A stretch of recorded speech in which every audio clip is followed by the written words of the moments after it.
Olá pessoal, tá começando mais o Condomínio Informal, o programa que trata o universo condominial de maneira leve e descontraída. Eu tô aqui com o meu time de 5 estrelas, que vocês já conhecem, e hoje nós vamos tratar sobre condomínios de casas. A gente sempre fala de condomínios verticais aqui, de apartamentos que são mais comuns na vida dos síndicos e do pessoal que trabalha com condomínios, mas também existem os condomínios de casa em São Paulo. A gente vai tratar as peculiaridades, como funciona, as preocupações que a gente deve ter. Espero que vocês aproveitem. Carlos, você quer começar? Opa, vamos lá. Eu ouso fazer uma correção antes do Carlos começar a falar. Eu acho que os condomínios de casa hoje, pela segurança, são mais comuns se a gente pensar a nível nacional do que os apartamentos. Eu tô falando de São Paulo especificamente. Mas a gente tem audiência no Brasil inteiro. Não, mas o que eu quis dizer é que em São Paulo a gente sempre fala mais de condomínios verticais, né? Sim, mas eu tô nos corrigindo em relação à nossa audiência. Não, com certeza, com certeza. Não, o fato é que eu passaram a bola para mim porque eu já tenho alguns condomínios de casa.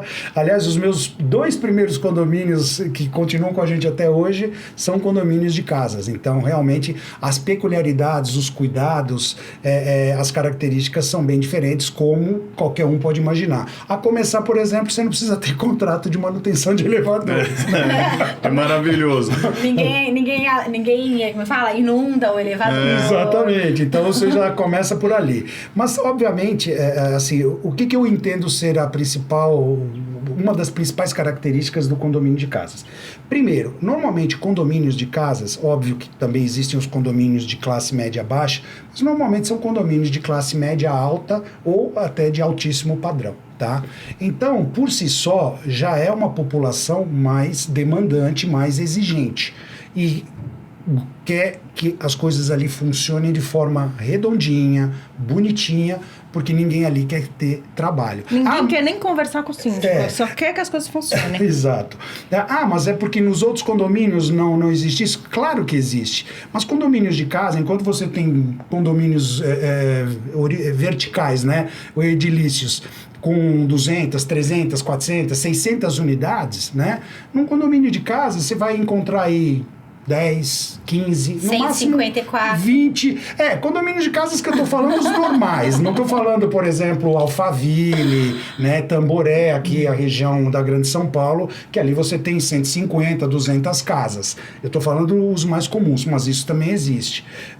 Mas, voltando ao ponto, por exemplo, exigências de AVCB. Enquanto os condomínios edilícios você tem uma exigência que tem que ter AVCB válido, que é o auto de vistoria do Corpo de Bombeiros, nos condomínios de casa essa exigência é menor e dependendo do tamanho do condomínio, tá? Imagino que a legislação aí do Corpo de Bombeiros em cada estado deva ser diferente nesse aspecto. Que mais? Um ponto que eu acho extremamente essencial, porque às vezes alguns moradores têm uma visão um pouco distorcida. A pessoa entende que muitas das vezes o condomínio de casas, pelo fato de a maioria esmagadora não ter área comum, quando a gente fala área comum, não tem uma quadra, não tem uma piscina, não tem uma academia de ginástica. Normalmente existem exceções, tá, gente? Mas as pessoas acham que não deveria ser permitido, por exemplo, crianças brincarem na rua principal, porque qual é a característica de um condomínio de pequeno porte? Você tem uma rua principal, casas de um lado, casas do outro. Esse é mais ou menos o padrão arquitetônico. E muitas das vezes você encontra um ou outro morador que é contrário que crianças pequenas fiquem brincando ali na Alameda porque está na frente das outras casas. É complicado você explicar para a pessoa que, olha, se você é morador e tem crianças pequenas, você vai querer que seus filhos brinquem na rua depois dos portões? Não, você vai querer que elas brinquem ali dentro, né? Enfim, tem alguns detalhes que para não exaurir o assunto. Exaurir o assunto. Uma coisa que a gente passa muito, que a gente tem condomínio de casa também, é questão de pets, né? Animais de estimação. Os pets que fogem ficam de uma casa. fogem ou ficam soltos no condomínio e aí fazem as necessidades na frente da casa dos outros. Vizinho. Que, E aí eu vou ter que fazer um adendo, a defensora dos animais vai dizer culpa dos donos, não dos pets. Claro. Qual é a culpa do pet, né? Mas agora pensando também em algumas questões também de peculiaridades de condomínio de casas, você falou de pets, com relação a gatos, né? Porque os gatos são livres, né? Normalmente eles têm uma vida diferenciada, nem sempre os gatos que aparecem nos condomínios de casas são gatos dos proprietários das casas, e efetivamente não tem como a gente também controlar estes gatos, por exemplo, que dormem à noite em cima dos carros dos moradores, que deixam necessidades, por exemplo, nas casas. E assim, é uma regra básica que vale tanto para os condomínios de apartamentos, os verticais, como os horizontais, por exemplo, das casas, é que tem situações em que os vizinhos também devem tratar dos seus assuntos particulares com os vizinhos, que o síndico não pode efetivamente agir. Você falou das crianças, né? Existem moradores que mandam reclamações para mim, falando, olha, eu não quero que a criança XYZ brinque na frente da minha casa. Aí você fala, olha, me perdoe, mas aí compete ao senhor conversar com os pais dessas crianças e explicar os motivos que o senhor não quer. Não cabe a mim chegar para os pais dessas crianças e falar, eu não quero que brinque nas minhas casas. Porque a criança fica encostada no meu carro. Então, aí você tem que conversar com os pais dessas crianças. O que eu percebo, pelo menos no condomínio que eu tenho de casas, é a questão de tráfico de drogas.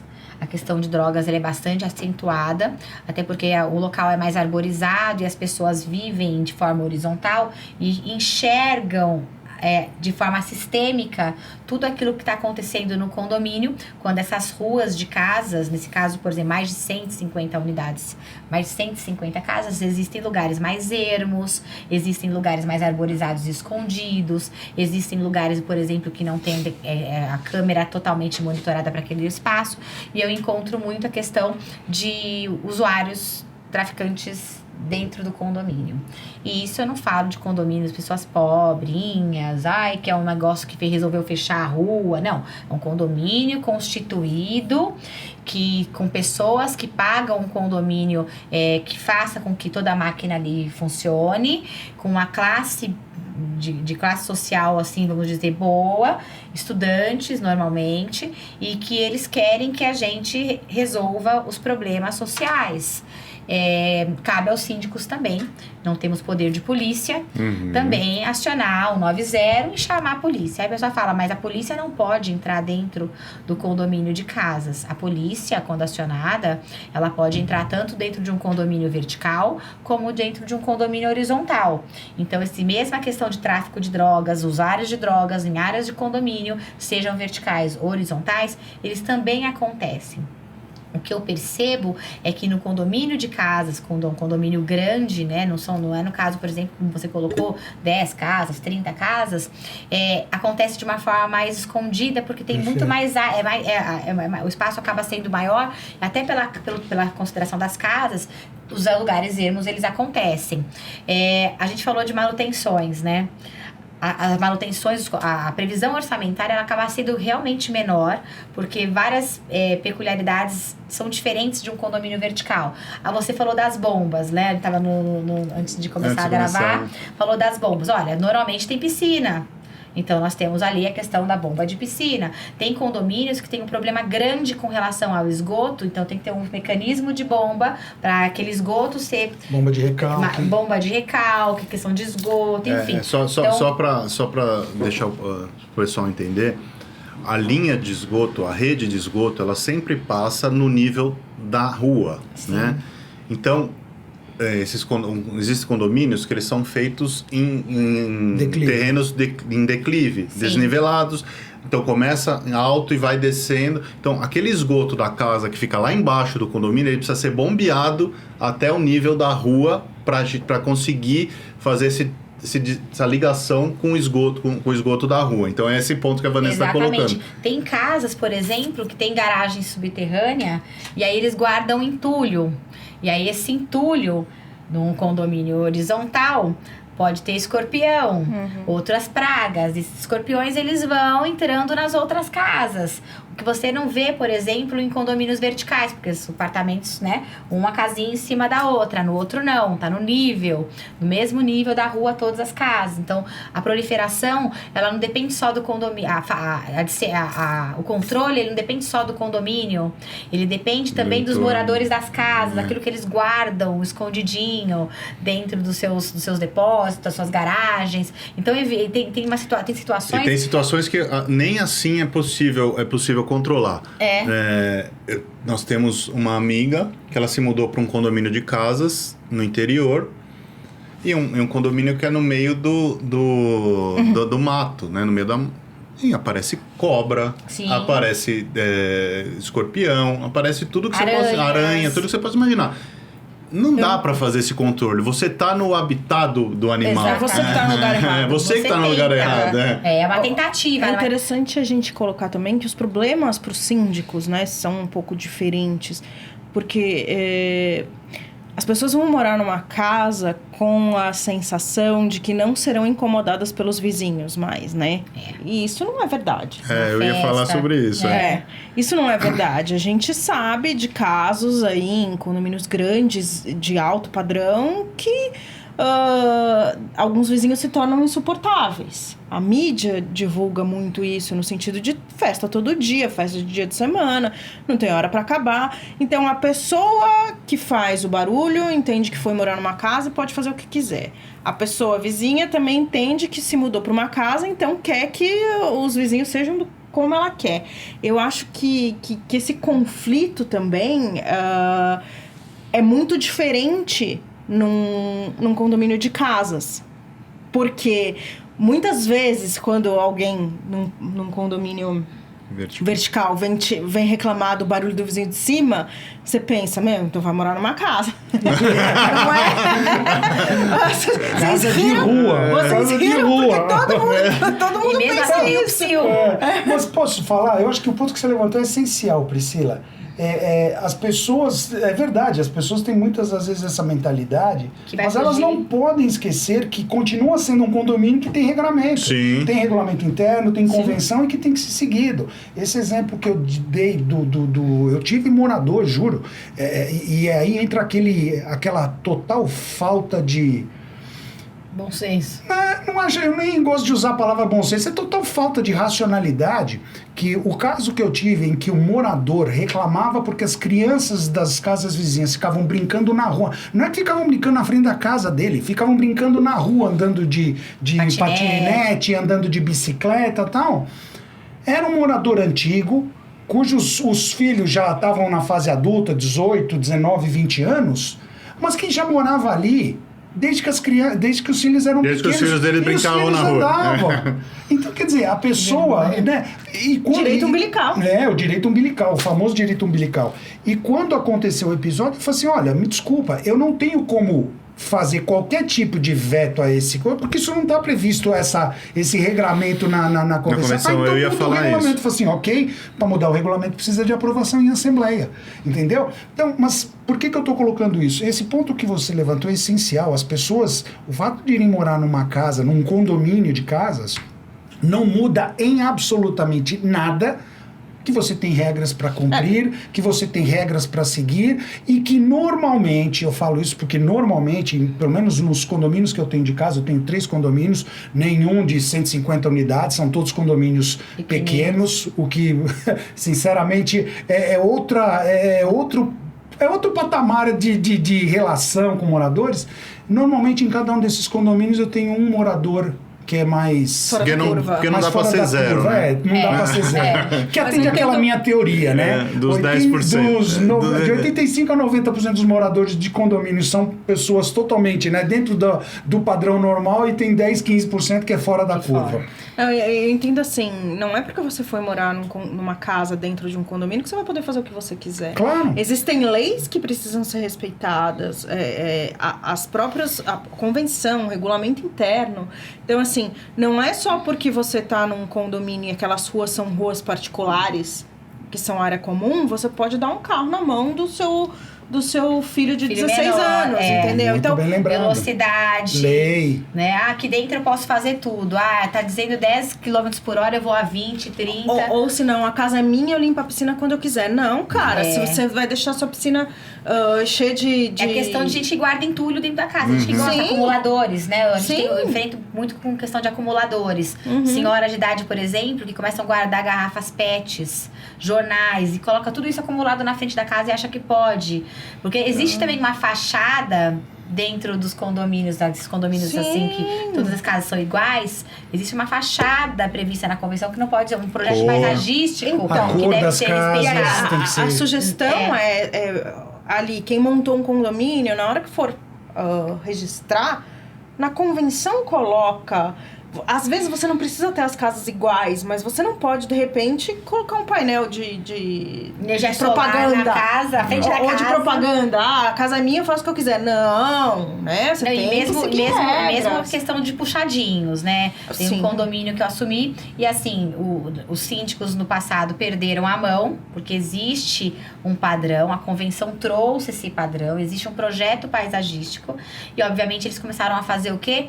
Puxadinhos, vou ampliar a minha área de serviço. Não quero mais a área de serviço, vou ampliar para mais um quarto, vou fazer uma sacada. Enfim, para voltar atrás nisso é dificílimo. Muito difícil. E aí o que acontece? Imagine só, eu tenho uma distância entre as casas. E aí eu pego e aumento um quarto, uma janela na frente da outra casa que já vai estar sabe? Perde a visão da outra casa. Existem questões até da própria prefeitura. E aí, além de você não conseguir voltar atrás, como você proíbe uma pessoa que quer fazer, sendo que lá atrás todo mundo já fez? Exatamente. Aí você tem que entrar com ações liminares pra falar, olha, agora não pode. E assim, são questões até que são bizarros, casos bizarros. A pessoa que quer aumentar consideravelmente a sua casa e não pensa nem no vizinho, que ele vai abrir a janela do quarto, ele já não tem mais nem energia, já não tem nem iluminação, que ele vai ver um paredão com uma janela também na frente da dele. Então, assim, são questões que você tem que enfrentar. Porque as pessoas pensam que quando vão pra casas em condomínios, elas podem fazer o que elas bem quiser, o que não é verdade. Quando eu falei, por exemplo, de pessoas que são acumuladoras e guardam entulho, estão trazendo ratos, os roedores, escorpiões, apareceu cobra. Aí a pessoa falou assim, apareceu numa casa só. Uma que noticiou, aí você comunica, todo mundo, não, mas apareceu. Aqui também tem, mas o síndico anterior falou que era uma coisa muito normal, que é natural deixar. E aí, pra você corrigir comportamento é complicado. Aí a pessoa fala assim, já não dá mais certo morar aqui. A cobra vai atrás da presa. O que é a presa? Rato. Exatamente. Ela vai atrás de alimento, como todo ser vivo, né? Claro, ela precisa sobreviver. Assim como o escorpião se alimenta de quê? Baratas. Então, se você tem muito acúmulo de detritos, de coisas nas casas, automaticamente é natural. E o rato se alimenta de lixo. Exatamente. E as regras, elas são regras que são colocadas em qualquer condomínio que você resolva dividir espaço comum. E o pior, quando a pessoa vem e diz, olha, eu morava no apartamento, eu vim morar aqui para ter mais liberdade. Aí ele fala, mas é que eu também não tô tendo liberdade. Eu falei, a senhora vai mudar para onde? Então, ou a senhora se ajusta, pra uma talvez fazenda. o seu conceito. Então, eu para esse tipo de morador, eu recomendo, sinceramente, vá morar numa chácara no meio do mato, sem vizinhos do lado. Porque aí você vai conseguir atingir aquilo que você deseja. Sim. Não adianta pensar que vai morar num condomínio de casas e que simplesmente vai fazer o que bem quiser. Não vai. Eu, normalmente, como eu falei, eu tenho os condomínios de casas que eu administro, que são 3, são casas de um lado e de outro. É uma rua apenas. Mito. Condomínio são são 2 ruas. Mas todas as casas, sem exceção, o quintal delas não é virado para outra casa. Então, é um quintal virado para um muro do condomínio. Eu parto do seguinte princípio. A fachada, a cor das casas tem que ser mantida conforme está na convenção. Agora, a pessoa quer fazer uma edícula no seu quintal, que não ultrapasse ali as medidas e tudo mais, conversou com o vizinho não tem nenhum problema com isso, deixa, é quintal dele, é quintal da casa dele. Agora, na frente da casa, no jardim, qualquer mudança, desculpa, aí você tá mudando o projeto. Até porque entra o outro vizinho. Né? Pensa, você abrir uma janela, tá de cara com uma obra aqui. Eu tenho casas que o morador, até porque os quintais são vastos, o morador simplesmente construiu uma área de gourmet com uma sala de jogos para os filhos, para as crianças ficarem jogando videogame, e uma salinha que ele faz de escritório. Então isso ele construiu no quintal dele, lá no fundo. Conversou com o vizinho, porque ele só tem um vizinho do lado, o outro já é muro do condomínio. O vizinho falou assim, não, apresentou o projeto, você tem alguma objeção, altura? Não, tranquilo, segue o jogo.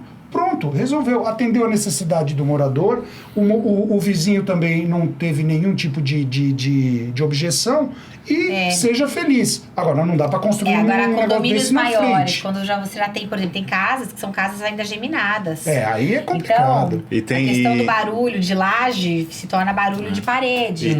E tem condomínio de casas que ele já vem na convenção o que você pode, o que você não pode. Aí a chave de quando você vai comprar uma casa, para você saber se você vai poder fazer a sua bagunça, se o seu filho vai poder fazer o que você quiser antes de comprar, leia a convenção. Porque aí já tem regramento de distância de muro para casa, tem regramento do fundo, de altura da casa. O problema é quando a gestão ela perde a mão. Começa. E aí perde a mão, aí todos os síndicos que vão ingressando para esses condomínios que já perdeu-se a mão, eles têm um trabalho enorme de explicar, olha, aqui eu já não consigo mexer, daqui pra frente... Daqui eu não consigo te ajudar mais. Daqui pra frente comigo, daqui eu já não consigo. E essa questão de obras irregulares é muito importante tratar. Porque assim, a gente tá falando de condomínio pequenininho, é uma coisa. Condomínio maior, dependendo da forma onde foi construído, teve um caso de um condomínio que eles fizeram, umas 10 casas fizeram uma construção de aumentar o sobrepeso do solo, da obra, atingiu o solo e o muro caiu. Então, são situações em que a gente tem que olhar tudo, né? Porque quando você não observa e perde a mão, quanto mais apartamentos, quanto mais casas você tem dentro de um condomínio, maior são as chances de alguém fazer alguma coisa que não foi observada. Sim. Por quê? Porque é um número maior. Quando é menor, você consegue... né? Tem mais contato pessoal, né? Já que você está falando quando disso, são grandes é complicado. Acho bom também a gente orientar nossos viewers. Cada hora ele chama de uma coisa, finalizar, né? vai, Carla. O seu fechamento... Eu acho que é importante a gente lembrar o seguinte, não é porque é condomínio de casas que a pessoa internamente pode fazer qualquer tipo de obra sem apresentar a devida documentação. Tem que ser feito isso, até porque, lembrando, é condomínio de casas, mas se houver algum problema de desmoronamento de uma parede em cima da casa vizinha, já deixou de ser um problema individual. Principalmente se for construir piscina. Tem que ter um projeto, tem que ter ART, tem que ter todo As regras valem como todo condomínio. Não é porque é um condomínio de casa que você está isento de... independente para fazer o que quiser. Não existe isso. Gente, tá acabando o nosso tempo. Espero que vocês tenham gostado. Aposto que vocês nunca tinham pensado nesse monte de problemas que tem um condomínio de casa. Vocês vão repensar a história de mudar de um apartamento para morar em casa. Eu tenho certeza disso. Espero que vocês tenham gostado do nosso programa. Deixe o seu like. A gente tá no Spotify também. E deixem comentários, sugestões de temas pra gente aí no comentário do YouTube, que a gente vai tentar atender as necessidades e as curiosidades de vocês. A gente se vê a semana que vem. Um abraço.